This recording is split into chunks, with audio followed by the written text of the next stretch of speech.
बघा आजच्या लेक्चरला बघायचं आपल्याला आता ionization एन्थॅल्पी.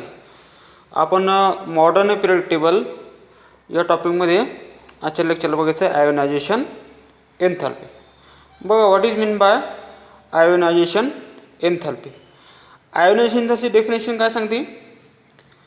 Removal of an electron from the neutral atom of atom X result in the formation of cation, that is a H positive ion, isn't it?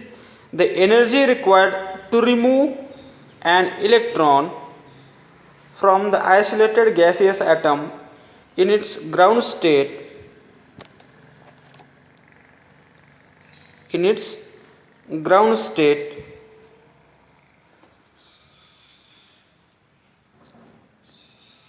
the energy to remove an electron from its isolated gaseous atom in its ground state is called ionization enthalpy, that is a delta IH.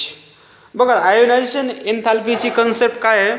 Ionisation enthalpy म्हणजे काय असतं याच्यामध्ये की कुठलाही एखादा, बघा आता परत एकदा आपण याची डेफिनेशन बघू. आयोनायझेशन एन्थॅल्पी म्हणजे एनर्जी आहे की नाही, आयोनायझेशन एनर्जी. आता आपला कुठला एखादा ॲटम आहे, एखादा एलिमेंट आहे, ते एलिमेंटमध्ये आपल्याला काय करायचं आहे, त्यातला इलेक्ट्रॉन काय करायचा, रिमूव्ह करायचा.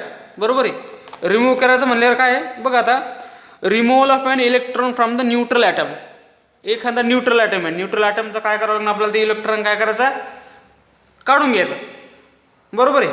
In the neutral atom X result in the formation of cation, that is X positive ion.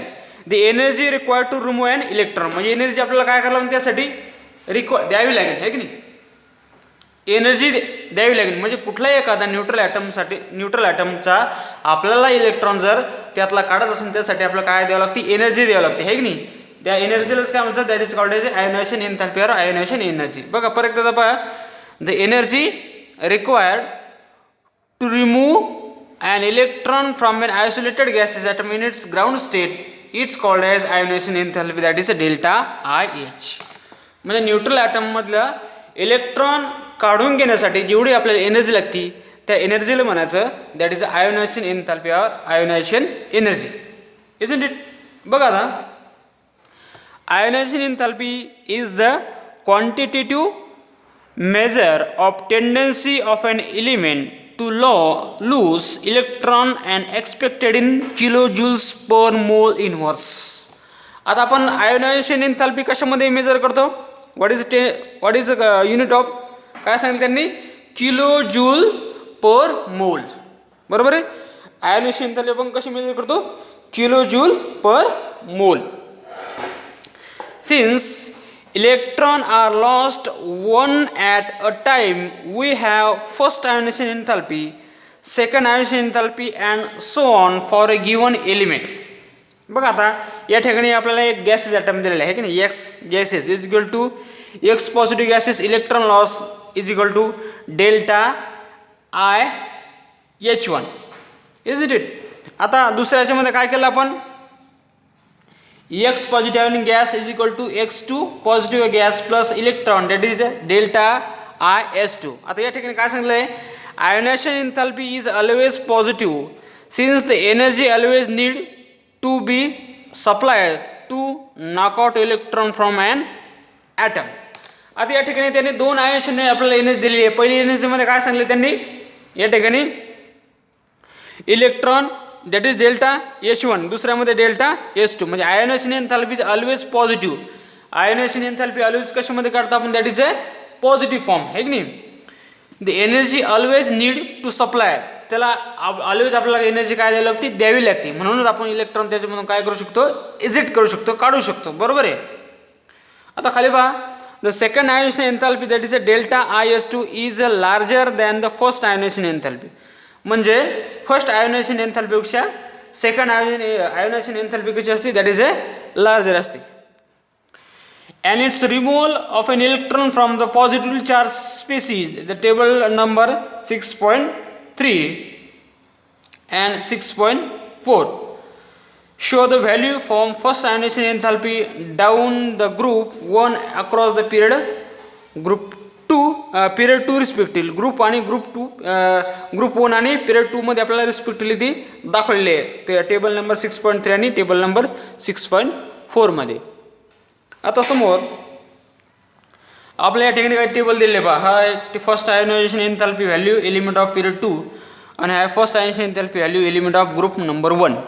आता लिथियमचा ॲटॉमिक नंबर किती आहे आपल्याला इथे टेबल दिले element of group atomic number outer electron configuration आणि डेल्टा एच आहे की नाही बरोबर आहे. आता लिथियमचा आहे 3 ॲटॉमिक नंबर याचं इलेक्ट्रॉनिक कॉन्फिगरेशन 2s1 म्हणजे याचं किती लागते एनर्जी याला 520 किलो जूल. दुसरे सोडियमला 496. तिसरे पोटॅशियम 4s1 419. रुबिडियम 5s1 403 आणि सीसीएम 374. म्हणजे आपण जसं जसं डाऊन द ग्रुप जाऊ तसं याची आयोनायझेशन एन्थॅल्पी काय होत जाते डिक्रीज होत चालते बरोबर आहे. इथं सुद्धा एक टेबल दिलेलं आहे. या टेबलमध्ये आपल्याला दाखवलं first ionization enthalpy value of element period number 2. आता element of period number 2 atomic number that Z outer electronic configuration त्याच्यानंतर आहे delta S2 kilo joule per mole. आता lithium beryllium boron carbon nitrogen oxygen fluorine neon. आता 2s 520 याचं आहे बेरिलियमचं आहे 899 याचं आहे 801 1180 1402 1314 आणि 1681 आणि 2080. मग याच्यामध्ये काय होत चालतं या साईडला इन्क्रीज होत चाललं आहे बरोबर आहे. लिथियमपासून तर इकडे निऑनपर्यंत काय होत चाललं आहे हे डिक्रीज होत चाललं. हे सगळ्या साईड इन्क्रीज होत चालल्या आणि आपण असं जर आलं डाऊन द ग्रुप तर ह्या साईज काय होत चालल्या डिग्री होत चालल्या. परंतु आपण जर लेफ्ट टू राईट जर चाललो या पिरियडमध्ये तर याचे आयोनायझेशन एन्थॅल्पी व्हॅल्यू काय आहे इन्क्रीज होत चालली बरोबर आहे. त्याच्यानंतर समोरचा कन्सेप्ट होता इलेक्ट्रॉन गेन एन्थॅल्पी बरोबर आहे. Addition of electron to an neutral atom result in the formation of an ion that is X negative ion.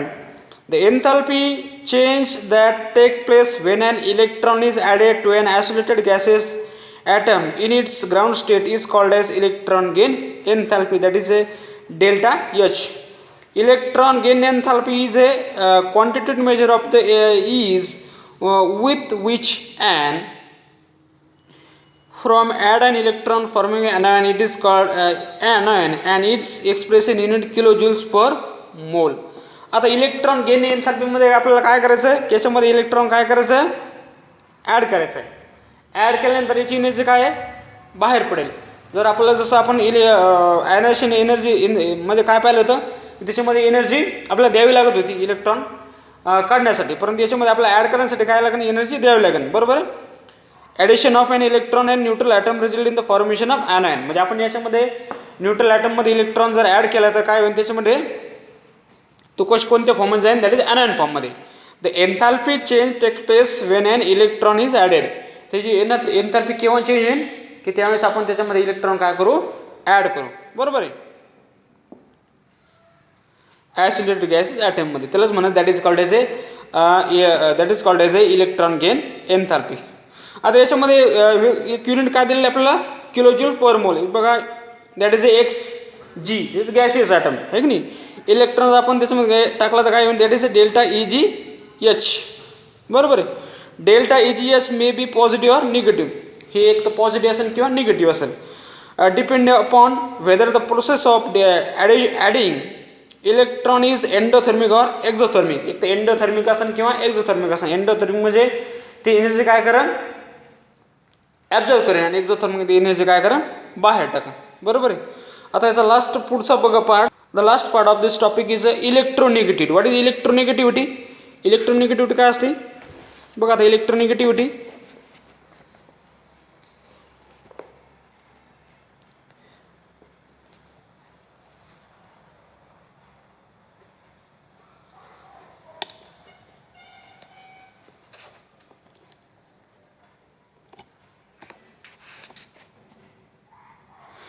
when two atoms of different element from a covalent bond the electron pair is share unequally isn't it. The ability of a covalent bonded atom to attract the shared electron toward itself is called as electronegativity. बघा इलेक्ट्रोनिगेटिव्हिटीची concept काय आहे. समजा दोन element आहेत, दोन्ही काय करले त्यांचा कोव्हलंट बॉन्ड तयार करले, sharing of electron between two atom. तर शेअरिंग ऑफ ज्यावेळेस ते इलेक्ट्रॉन शेअर करतात त्यावेळेस ज्या इलेक्ट्रॉनची किंवा ज्या एलिमेंटची टेंडन्सी जास्त असेल आहे की नाही इलेक्ट्रॉन स्वतःकडे खेचून घेण्याची, बरोबर, त्यालाच म्हणत that is called as a electronegativity. बरोबर आहे. आता जर आपण SCl जर बॉन्ड बघितला हायड्रोजन आणि क्लोरीन बॉन्ड, तर chlorine is more electronegative than hydrogen isn't it. त्याच्यामुळे क्लोरीन हा कसा आहे more electronegative, that is called as electronegativity. बरोबर आहे. बघा it is not an experimentally measurable quantity. A number of numerical scale of electronegativity were developed by many scientists. Pauling scale electronegativity is the most used widely. Linus Pauling assigned in 1922 arbitrarily a value of 4.0 for fluorine, which is expected to have highest value of electronegativity. आता सगळ्यात highest electronegative कोणाची आहे, फ्लोरीनची. पूर्ण आपण जर 118 element जर पकडले तर सगळ्यात हायेस्ट इलेक्ट्रोनिगेटिव्ह कोणाची आहे, फ्लोरीनची. Fluorine is the more highest electronegative element. बरोबर. आता इथे काही आपल्याला व्हॅल्यू दिलेलं बा electronegative value from some element Pauling scale. आता एक पॉलिंग स्केलमध्ये आपल्याला दिसतंय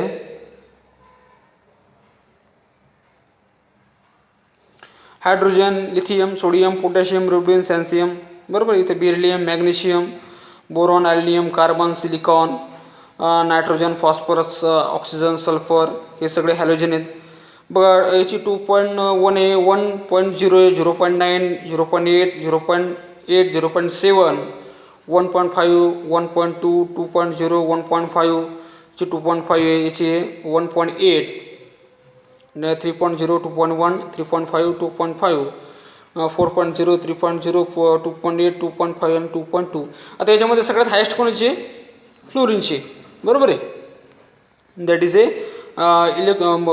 fluorine is a more electronegative element than other. Is it. समजलं इलेक्ट्रोनिगेटिव्ह कन्सेप्ट काय आहे.